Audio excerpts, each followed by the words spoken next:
there was an estate known as Royal Palm Residence. It was a place of luxury, with gates taller than men, guards at every corner, and houses so grand they looked like palaces.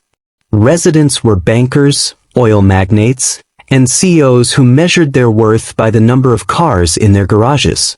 And yet, just by the fence of one of the tallest mansions in the estate, sat a woman whose presence no one could fully explain. Her name was Madame Oba. She was heavy-set, her skin folding like draped cloth, and her head always wrapped in bright ochre fabric that looked too rich for a woman of her kind. Every morning, she positioned herself at the estate's side fence, not far from the main road where both residents and passers-by could see her. She never shouted, never chased after anyone. She simply sat, calm and patient, her large eyes following every car that drove by, her palms stretched forward as if she were waiting for something inevitable. What puzzled everyone was her composure. She didn't look desperate like those who usually begged on the streets of Lagos. She looked steady, like a queen who knew her throne was near. At first, residents ignored her. After all, Lagos was filled with people asking for help. But slowly, whispers began. "She has been here for weeks," a woman told her neighbor one morning. "And she never leaves?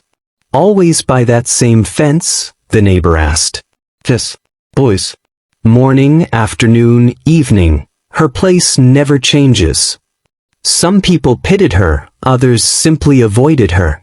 But the strangest thing was that those who did give her something, whether a little money or even food, never returned the same. It was subtle. A businessman who dropped a few notes into her hand later complained of sudden losses in his accounts. A young lady who once gave her bottled water soon shut down her boutique after a fire incident. No one joined the dots, because in a city like Lagos, misfortune was common. But one thing was certain: Madame Oba was never empty-handed. Every gift she received seemed to linger with her. Her wrapper looked newer each week, her cheeks fuller, her skin smoother. She always smiled with satisfaction, even when she wept loudly to those who stopped to look at her. And the mansion whose fence she sat beside? It wasn't hers. She never entered it, never spoke to the guards, never even looked at the gates. She only sat by the fence like it was her rightful place.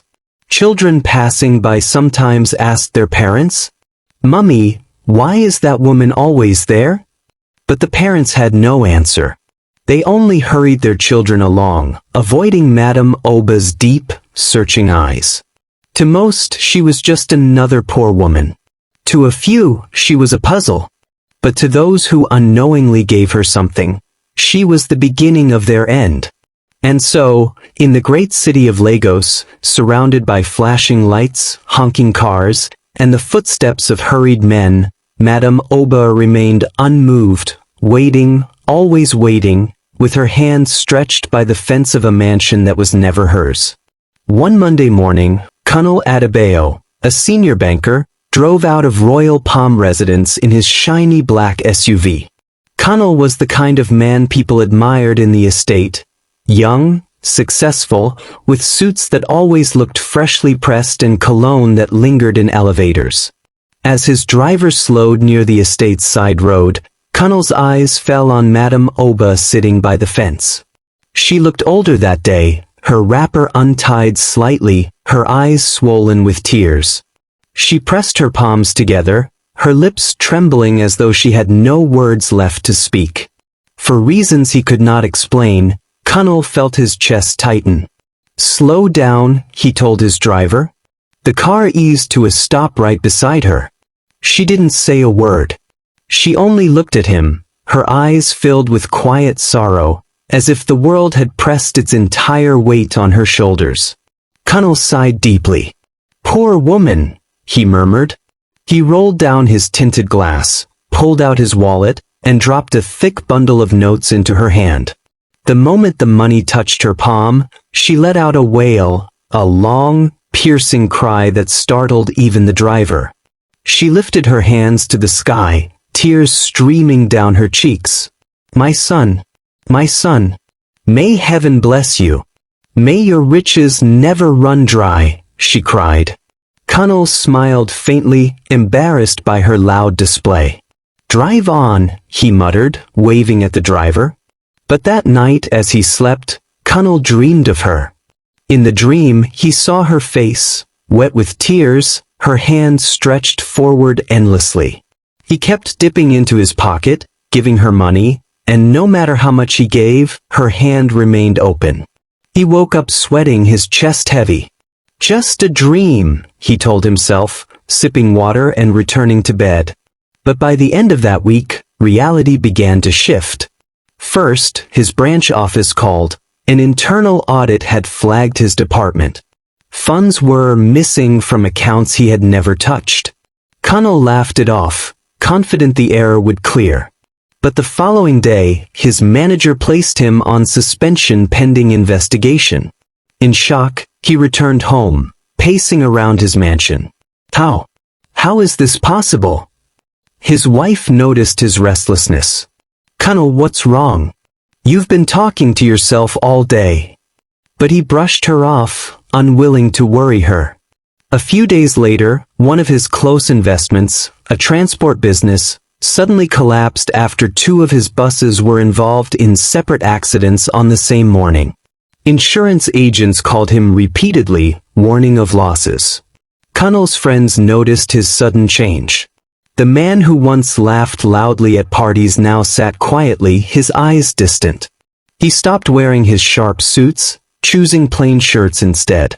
At night, he had the same dream. Madame Oba's hand, stretched endlessly, her tears falling like rain. What unsettled him most was this. Whenever he drove out of the estate, Madame Oba seemed to be waiting for him. Sitting by the same fence. Not calling his name. Not asking for anything. Just sitting. Watching. Waiting. And each time he saw her, his heart squeezed with the same pity. The residents whispered about him. Is it not strange? Ever since he gave that woman money, things have not been the same for him. Nobody joined the dots. Nobody dared to suspect the quiet woman by the fence. All they saw was a banker whose fortunes had begun to sink, silently, steadily, without explanation. The estate, Royal Palm Residence, was built on pride. Pride of wealth, pride of success, pride of class. The residents were men and women who had clawed their way through Lagos chaos and now lived behind high fences, guarded gates, and luxury cars. Failure was not part of their vocabulary. But slowly, whispers began to spread. After the banker Cunnel's sudden downfall, a second story followed. Amara, a fashionable boutique owner who supplied clothes to politicians' wives and Nollywood actresses, was known for her charm and flamboyance. Her boutique at Lekki was the talk of the city. One humid afternoon, Amara returned to the estate with shopping bags. As her driver slowed by the familiar fence, she saw Madame Oba sitting quietly, her wrapper tied neatly, her eyes glistening with tears. Amara sighed. This poor woman again. She's been here for months. Her driver shook his head. Madam, these people, some of them are not even genuine. But Amara waved him off. No. Look at her eyes. That's not the kind of sorrow you can fake. She picked up a loaf of bread she had just bought and a cold bottle of water. Rolling down her window, she handed both to Madame Oba with a smile. The woman pressed the bread to her chest and began to cry loudly, blessing Amara over and over. Amara chuckled awkwardly, embarrassed by the scene, and drove off. That night, however, something strange happened. Amara's boutique, which was always lively and bright, suddenly went dark. A spark from a faulty wire triggered a fire, and within minutes, racks of clothes worth millions went up in flames. By the time firefighters arrived, the boutique was ashes. Amara stood barefoot on the street, her hair scattered, screaming in disbelief. People consoled her, but none noticed that the very next morning, Madame Oba sat by the estate fence with a fresh wrapper, bright red and gold, looking fuller, her skin radiant as if she had feasted all night. Days turned into weeks, and more stories surfaced. A businessman dropped coins in her hand. A month later, his company folded. A young doctor handed her his lunch. Soon, his hospital license was revoked. One by one, the silent pattern grew clearer, but only to those who looked closely. Yet, nobody suspected her. Lagos was too noisy for anyone to connect such dots. Bad luck was common. People lost money daily. Fires, accidents, failed businesses, these were everyday stories. And Madame Oba knew this. She relied on it. Every gift she received was like a cord, pulling the giver's fortune from their life into hers. She didn't need to work. She didn't need to beg loudly. All she needed was one moment of pity, one hand stretched toward her with something in it. And yet, no one questioned why she looked fresher each day. No one wondered how a woman who claimed to have nothing always looked like she was wrapped in new fabric, her cheeks glowing with hidden satisfaction. To the city, she was invisible. To those who gave, she was a silent storm. But the true test of her power was still to come, when her path crossed with one of the wealthiest men in the estate. By now, Madame Oba was a fixture in royal palm residence. Morning and evening, no matter the weather, she sat quietly by the fence in her Ankara wrapper. The security guards at the estate gate ignored her. She was harmless, after all. The drivers who lived in the estate had grown used to her presence, sometimes even greeting her casually like she was part of the scenery.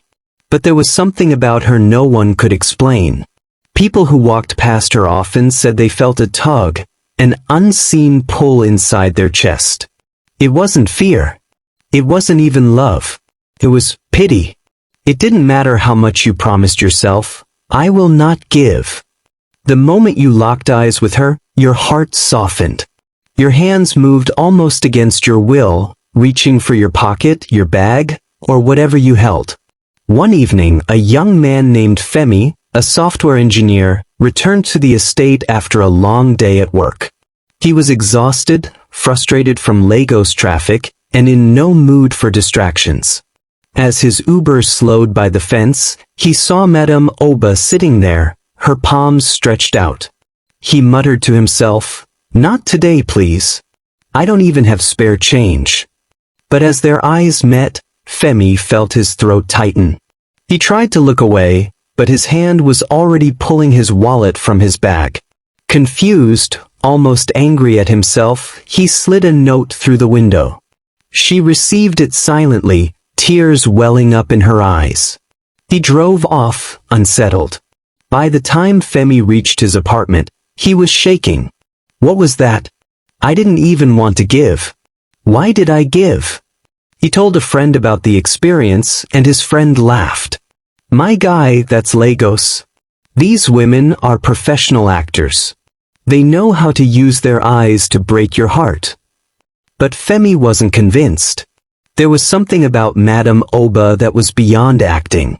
Something deeper. The strangest part was how people felt after giving. It wasn't relief.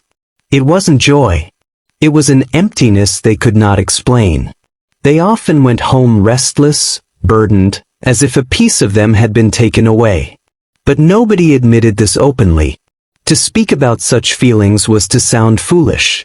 So, they shrugged it off and moved on with their lives. Meanwhile, Madame Oba's routine never changed. She stretched her hand. She cried when people gave. She smiled faintly when they walked away. And every passing week, she looked healthier, fresher, as though her life was quietly being renewed. Children in the estate grew curious. One day, a boy asked his father, "Daddy, why does that woman always sit by our fence? Doesn't she have a home?" The father quickly hushed him. Don't ask questions about things that don't concern you. And so, the mystery deepened. What no one knew was that Madame Oba was waiting for something greater, not the coins of workers or the bread of traders. She was waiting for someone bigger. someone whose pity could feed her beyond measure. And soon that person would come. One Saturday morning, the gates of Royal Palm residence opened wider than usual. A black convoy of SUVs rolled in, their tinted windows glinting under the Lagos sun. Children stopped their football game to watch. Drivers adjusted their uniforms. Maids whispered among themselves. The man they all revered had returned from Abuja, Chief Adewale, a billionaire industrialist, known for his power, influence, and generosity. Chief Adewale was not just wealthy, he was respected, feared, and loved in equal measure. Many in the estate owed him one favor or another, for he was the kind of man who liked to play savior whenever he pleased. But as his convoy slowed before his mansion, his eyes, sharp, calculating eyes used to spotting opportunity in chaos, fell upon Madame Oba. She was there, as always, her wrapper faded, her eyes wet with unspoken sorrow. Her hands stretched gently, almost humbly. For the first time in years, Chief Adewale's heart felt a stir. It wasn't love. It wasn't even compassion. It was pity, raw and consuming. He ordered the driver to stop. The entire convoy froze. Guards rushed forward, thinking something was wrong. But Chief waved them off. He rolled down his tinted glass, leaned slightly, and looked directly at the woman. "Madam," he said in a deep voice, "why do you sit here every day, stretching your hand like this?" Madame Oba did not answer. She only wept quietly, shaking her head as though words could never carry her pain. That silence did more than 1,000 speeches. Chief Adewale sighed deeply, reached into the compartment of his car, and pulled out a white envelope, thick, almost bursting at the edges. He stretched it toward her. She looked at him with trembling hands, received the envelope, and bowed her head slowly, her tears dripping onto the ground. The air around the convoy shifted. His guards exchanged nervous glances. It was unlike Chief Adewale to give without probing, to offer without first knowing. But no one dared question him. As the convoy rolled forward, the chief leaned back in his seat, strangely restless. That short encounter clung to his chest. By the time he reached his mansion, Madame Oba had already tucked the envelope into her wrapper, her face strangely glowing. Passers-by who saw her whispered, "Her time has changed. Something about that woman is not ordinary." Inside the mansion, Chief Adewale sat in his private lounge, still disturbed. He poured himself a drink, but the taste felt bitter. His mind kept returning to her eyes, her silence, her tears. That night he could not sleep. The image of the woman at the gate haunted him like an unfinished story. And without knowing, the balance of power had shifted. For the first time, Madame Oba had received from not just a man, but a king in wealth. And with that exchange, something unseen had begun to move, something that would alter Chief Adewale's destiny in ways he could never imagine. The morning after Chief Adewale gave Madame Oba the envelope, the entire estate was buzzing with whispers. Some praised his generosity. Others murmured that he had made a mistake. But Chief Adewale brushed it off. To him, one envelope was nothing compared to the billions flowing through his accounts. Yet, when his secretary arrived later that morning with updates, her hands trembled as she held the files. "Sir," she began carefully, "there is a small irregularity." Chief looked up from his desk, his brow furrowed. "What kind of irregularity?" She placed the report before him.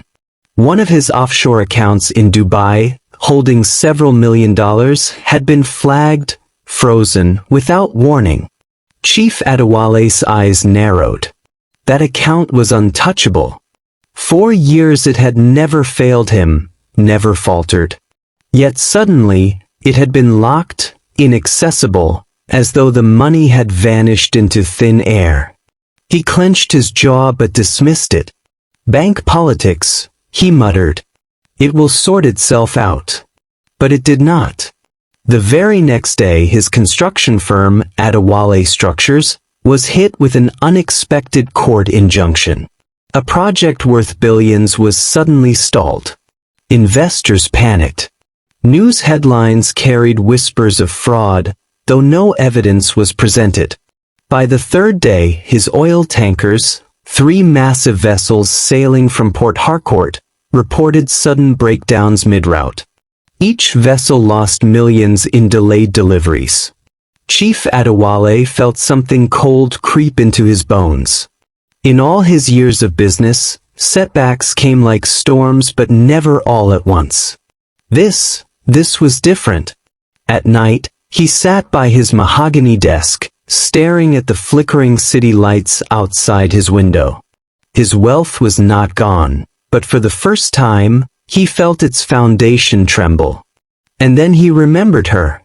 The woman at the gate. Her silence. Her tears. The envelope he had given her. Something deep inside whispered that the day he stretched out his hand to her was the day his troubles began. He tried to wave it off, but his spirit would not let him rest. The once mighty Chief Adewale was now a shadow of himself. His mansion, which had been the pride of the estate, was put up for sale. At first, he told his friends it was just to reinvest into a new project, but those close to him knew the truth. Debts were piling higher than his head. The workers in his company hadn't been paid for months. His personal driver quietly resigned, saying he could no longer work for a man who couldn't afford petrol. His wife packed her things one quiet morning, leaving only a note on the dining table. "I cannot watch you die in shame. I pray God restores you." Chief read the note again and again, but there were no tears left in him. His body was weak, his mind restless. Everywhere he turned, there was loss. His once rich account was now empty. Cars repossessed. Land seized. Friends vanished. Yet, in the middle of it all, he kept recalling Madame Oba's trembling hands as she received his money, her voice whispering blessings that now felt like curses. He tried to fight it with prayer. He went to different churches, fasting and crying, but the strange heaviness refused to leave him. Instead, his mind began to slip. At night, he wandered his empty mansion, speaking to walls as though they were his old business partners. Sometimes he laughed uncontrollably, other times he wept like a child. His neighbors whispered that madness was lurking at his doorstep. The final straw came one afternoon. Chief had gone out to the estate gate, perhaps out of habit, perhaps searching for answers. He saw Madame Oba sitting at her usual spot, looking frail. She stretched her hand out to him, just like before. But this time, he had nothing to give. No cash, no car, no dignity. He only had his trembling palms and a broken voice. He sat down there in a dysfunctional mental state. "Please, help me," he whispered. "Just a little something. I haven't eaten." Those words shocked even him. He had never begged in his life.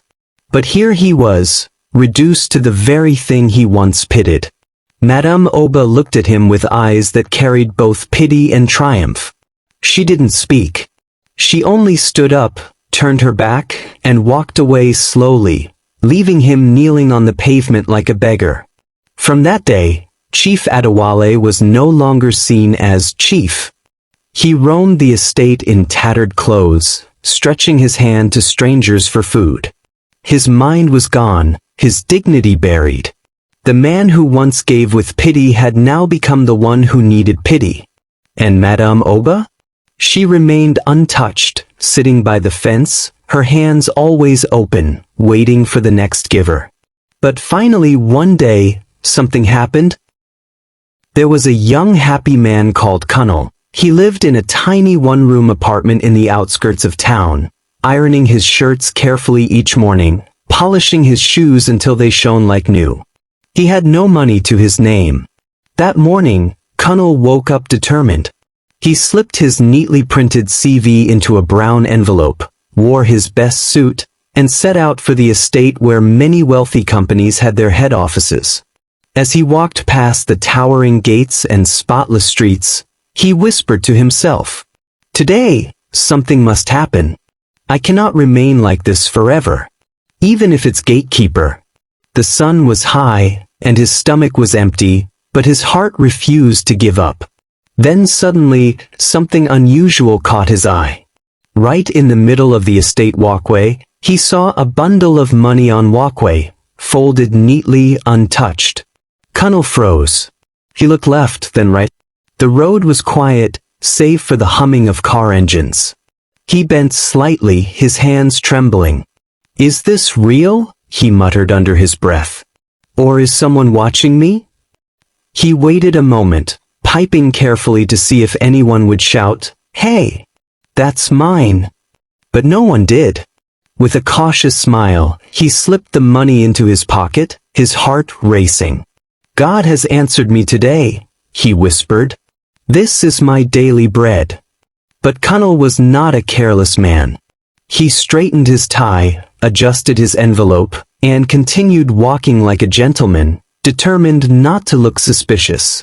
As he moved further into the estate, he noticed a familiar sight. An old woman sitting by the fence, her wrapper tied loosely around her chest, her palms stretched forward.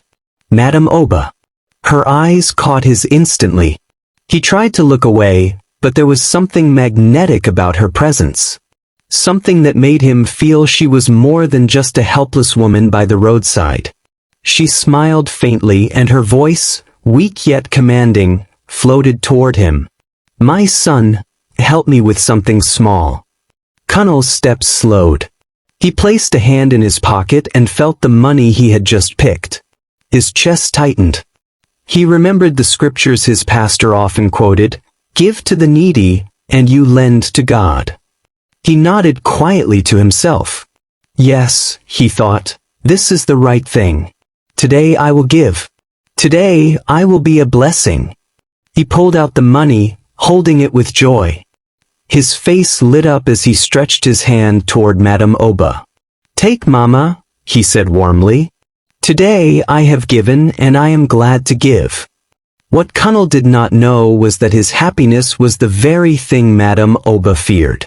Because every giver before him had fallen into her trap in silence, broken and pitiful. But here stood Cunnel, smiling, glowing, rejoicing. And for the first time in years, Madame Oba's face darkened with confusion. Her lips trembled. Her hands shook. She had never seen such boldness in a giver. She could not remain silent any longer.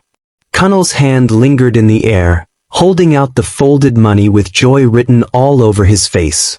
Madame Oba's wrinkled fingers shook as she collected it, but instead of clutching it tightly like she always did, she froze. Her eyes widened. Her chest heaved. Her voice cracked as she muttered, "No, no, this is not how it should be. You cannot smile. You cannot rejoice."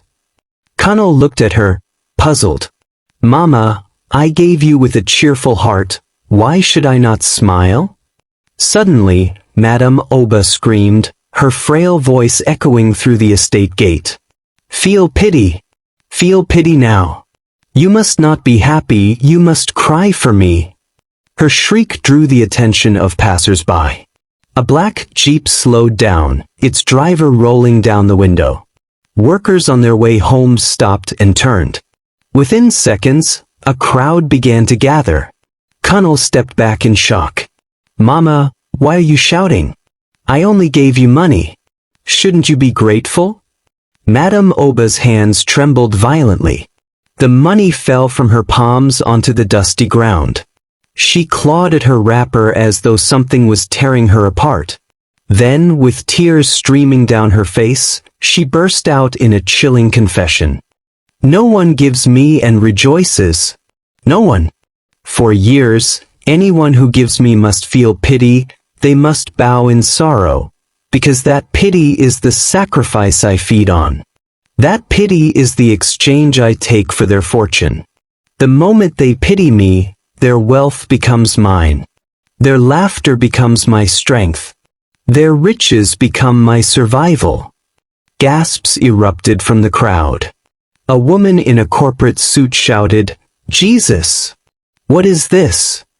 A man exclaimed, "So you mean those who gave you became beggars because of you?" "Yes." Madame Oba wailed, her voice breaking. "Every wealthy man, every businesswoman who dropped money in my bowl with pity, they gave me their glory. They walked away empty, and I rose from their pain.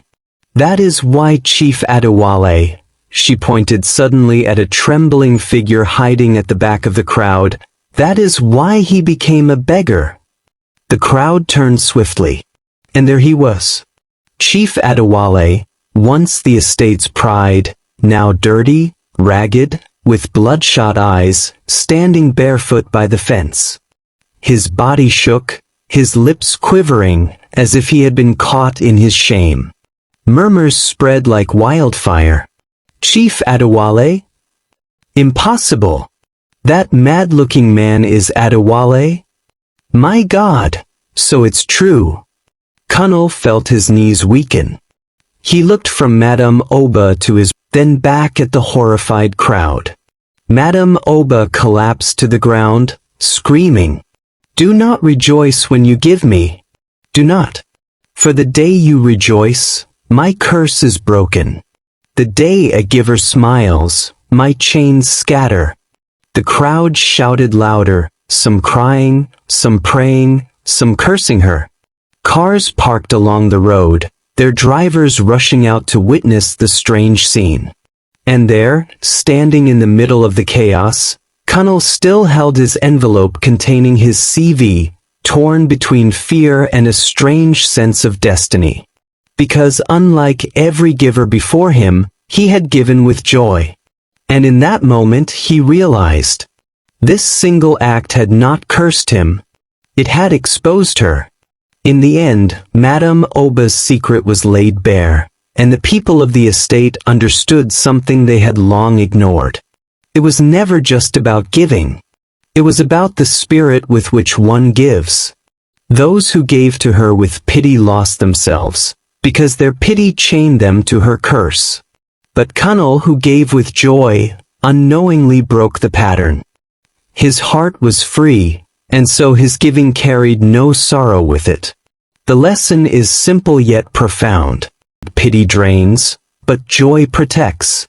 When you help others, do not do it with fear, pity, or guilt. Do it with strength, joy, and freedom. For giving should never weaken you. It should enrich your soul. And so, the story of Madame Oba reminds us that true generosity does not bow in sorrow, it stands tall in joy.